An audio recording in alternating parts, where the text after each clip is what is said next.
Ассаламу алейкум рахматуллахи ва баракатух. Мына кейбір орамал таққан миы жоқ қыздарға қатты айтты ренжімеңіздер. Сіздер неге интернетке шығып тек қана төсек жайлы ақыл айтатын болғасыңдар? Басқа істейтін тірліктерің, жұмыстарың қалмады ма сендердің? Біреуі шығып минет халал деп жатыр, біреуі шығып әйел мен еркек қосылса әйел мынадан рахаттанады, еркектер мынадан рахаттанады. Қанша еркекпен практика жасап жүрсіңдер өз бұның барын білу үшін. Міне бүгін бір видеоны жіберіп, мынаған не дейсіздер? Жап-жас қазақтың екі қызы, жап-жас қыздар.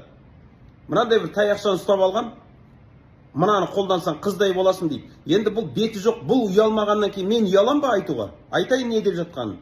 Екінші сұрап жатыр. Бұл не, бұны қалай қолданасың десе, астыңа тығасың дейді. Сөйтіп содан қыздай боласың дейді да. Ей, миы жоқ, милау. Сенің әкең, ағаң, інің, күйеуің сенің мына видеоңнан кейін жер басып жүре алмайтын шығар. Ертең көшеде қара бет болып қалай жүреді олар? Сен олардың алдында қалай отырасың? Біреудің бұтын уайымдағанша ақыреттеріңді уайымдасаңдар сендер. Бұтыңды, бетіңді, басыңды жапқанда не пайда?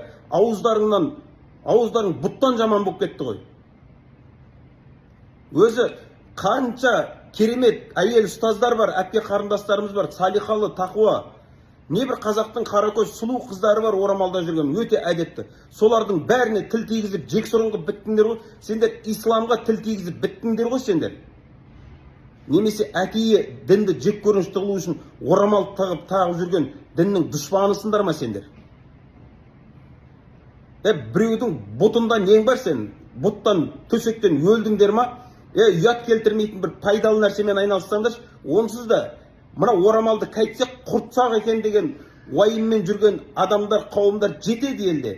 Сендер осы діннің жексұрын болуына, діннің артқа кетуіне сендер тікелей себеп болып жатқан адамсыңдар ғой.